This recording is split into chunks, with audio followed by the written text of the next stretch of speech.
Side खबरों के लिए सब्सक्राइब करें फ्लेम मीडिया और उसके बाद बेल आइकन को प्रेस करें ताकि सबसे पहले आपको मिले एक्सक्लूसिव खबरें।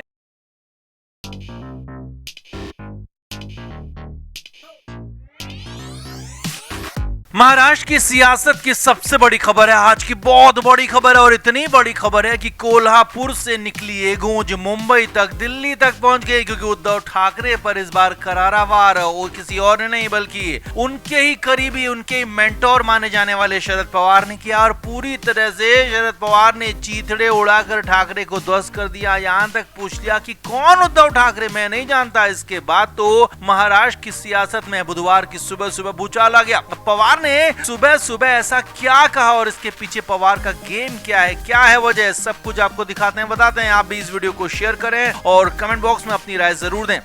तो महाराष्ट्र में चुनाव की उल्टी गिनती शुरू हो चुकी है। माना जा रहा है कि हरियाणा और जम्मू कश्मीर चुनाव के बाद अक्टूबर के दूसरे हफ्ते में महाराष्ट्र चुनाव का ऐलान होगा और नवंबर में चुनाव कराए जाएंगे। अब इसके लिए सभी पार्टियां तैयारियों में जुट गई हैं। 84 साल के होने जा रहे बुजुर्ग नेता शरद पवार भी जी जान से अपनी पार्टी के लिए जुटे और बुधवार 4 सितंबर की सुबह सुबह शरद पवार कोल्हापुर पहुंचे। अब कोल्हापुर में शरद पवार ने मीडिया से बात की और यहीं पर वो सब कुछ कह दिया जिसने महाराष्ट्र की सियासत में भूचाल ला दिया, हिला दिया। क्योंकि सीधे सीधे हमला बीजेपी या फिर शिंदे सरकार पर नहीं था, बल्कि हमला था अपने करीबी, अपने साथी उद्धव ठाकरे पर। एनसीपी के मुखिया शरद पवार से एक बार फिर से चुनाव और मुख्यमंत्री के फेस को लेकर यहां पत्रकारों ने सवाल पूछा तो इस पर बिफरते हुए, नाराज होते हुए शरद पवार ने कहा कि इसकी जरूरत ही नहीं है। उन्होंने कहा कि ये ठीक है कि हमारा गठबंधन चुनाव में बहुमत पाता हुआ दिख रहा है, लेकिन यहाँ पर किसी का भी नाम मुख्यमंत्री पद के लिए सोचने या फिर आगे करने का कोई कारण नहीं है। शरद पवार ने कहा कि चुनाव के बाद जिसकी ताकत ज्यादा होगी वो मुख्यमंत्री होगा और हमारा गठबंधन एक मजबूत सरकार देगा। अब ये तो सब सामान्य बातें थी जो कही, मगर असली बवाल इसके बाद हुआ, क्योंकि शरद पवार से यहीं पर फिर से पूछा गया कि क्या उद्धव ठाकरे को मुख्यमंत्री फेस घोषित नहीं करेंगे। तो पवार यहाँ पर नाराज हो गए, भड़क गए, हैरानी भरा जवाब दिया। जी हाँ, शरद पवार ने कह दिया कि कौन उद्धव ठाकरे, मैं किसी को नहीं जानता। यहाँ पर मुझसे, मेरी पार्टी पर सवाल पूछे, मेरे गठबंधन पर सवाल पूछे, मेरी तैयारी पर सवाल पूछे, किसी तीसरी पार्टी के और किसी और नेता के बारे में मुझसे सवाल क्यों पूछा जा रहा, मैं ऐसे किसी नेता को नहीं जानता। शरद पवार यहीं पर नहीं रुके। पवार ने कहा कि आप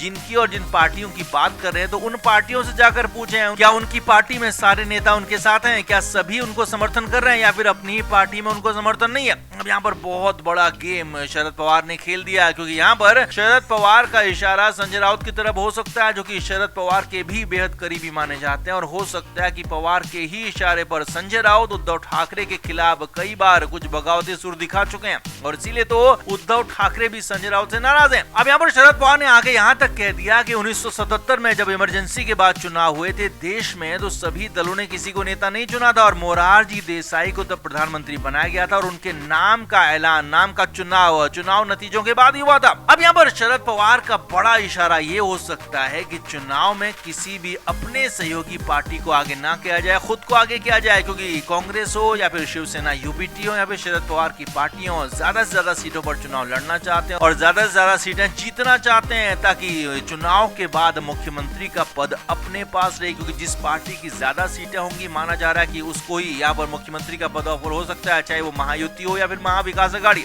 इसीलिए मामला इसी पर अटक गया है और यहाँ पर शरद पवार के बयान के बाद बवाल मच गया, क्योंकि शरद पवार ने तो सीधे सीधे उद्धव ठाकरे को ही निशाने पर ले लिया और कहा तो उम्मीद की जा रही थी कि भले कांग्रेस ना सही लेकिन शरद पवार उद्धव ठाकरे का समर्थन करेंगे, क्योंकि पिछली बार भी पवार के ही समर्थन से उद्धव ठाकरे मुख्यमंत्री बने थे। लेकिन उल्टा शरद पवार ने तो उद्धव ठाकरे के चीथड़े उड़ा दिए, ठाकरे को पहचानने से इनकार कर दिया और ये दिखाता भी है कि चुनाव के बाद क्या होने वाला है। क्योंकि अगर कहीं किसी वजह से, किसी कीमत पर कांग्रेस और एनसीपी शरद पवार की सीटें इतनी आ जाती हैं कि महाराष्ट्र में इन दोनों की भी सरकार बन जाए, तो फिर उद्धव ठाकरे को पूरी तरह से साइडलाइन किया जा सकता है और तब उद्धव ठाकरे पूरी तरह से कहीं के नहीं रहेंगे, कहीं के नहीं बचेंगे। तो कुल मिलाकर शरद पवार के सुबह सुबह इस बयान पर आप क्या कहेंगे? क्या वाकई में उद्धव ठाकरे के लिए आने वाले दिन बहुत बुरे होने वाले हैं? कमेंट बॉक्स में आप जरूर से जरूर बताएं, वीडियो को शेयर भी करें।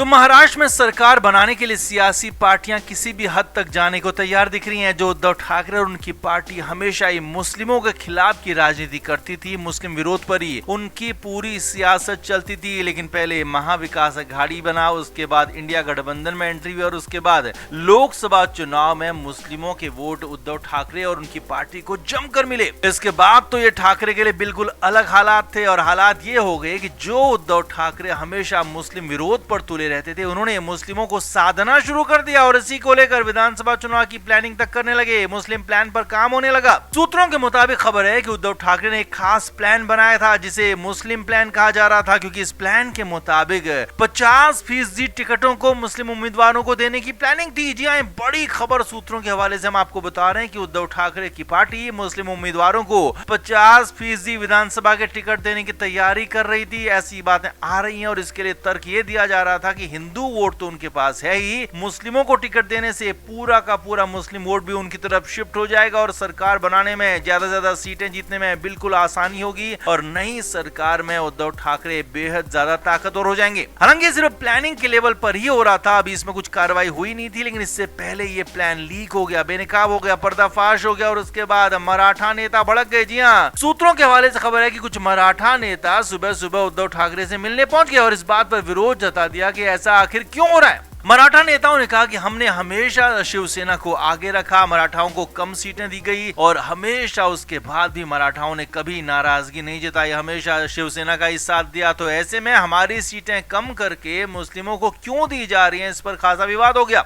अब हालांकि उद्धव ठाकरे की तरफ से भी खूब कोशिश हुई, समझाने की कोशिश हुई, लेकिन मराठा नेता माने नहीं और इस बीच संजय राउत पर ठीकरा फोड़ने की भी कोशिश हुई। सूत्रों के मुताबिक उद्धव ठाकरे ने कहा कि ऐसा कुछ भी नहीं है, कोई ऐसा प्लान नहीं है, सिर्फ संजय राउत के कुछ मुस्लिम समर्थक हैं, उनकी तरफ से फैलाई गई सिर्फ एक अफवाह है, इससे ज्यादा कुछ नहीं और ऐसा फिलहाल कोई प्लान नहीं है। अब कोशिश उद्धव ठाकरे की तरफ से खूब हुई मराठा नेताओं को समझाने की, बुझाने की, लेकिन वो कहां मानने वाले थे। हालांकि जैसे तैसे उनको वहां से समझाकर वापस भेजा गया। उनको कोशिश यहाँ पर ये की गई कि बड़ा बवाल यहाँ पर न हो, बड़ा विवाद यहाँ पर ना हो, क्योंकि ये तय माना जा रहा है कि भले ही 50% टिकट मुस्लिम उम्मीदवारों को ना दें, लेकिन हाँ, एक बड़ी संख्या उद्धव ठाकरे की पार्टी से इस बार मुस्लिम उम्मीदवारों की हो सकती है, क्योंकि मुस्लिमों का वोट उनको खूब मिला है लिहाजा ऐसे में उनकी तरफ से कुछ मुस्लिम कैंडिडेट फील्ड किए जा सकते हैं विधानसभा चुनाव में। लेकिन इससे एक बात तो साफ है कि जो उद्धव ठाकरे पहले हिंदू राजनीति करते थे वो पूरी तरह से मुस्लिम परस्त नजर आ रहे हैं और इसका पता भी सभी को चल चुका और इसीलिए तो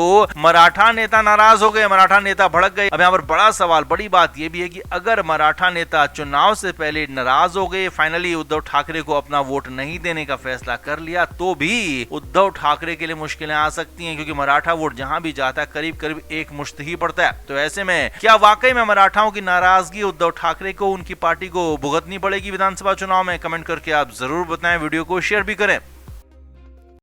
फ्लेम मीडिया रिपोर्ट।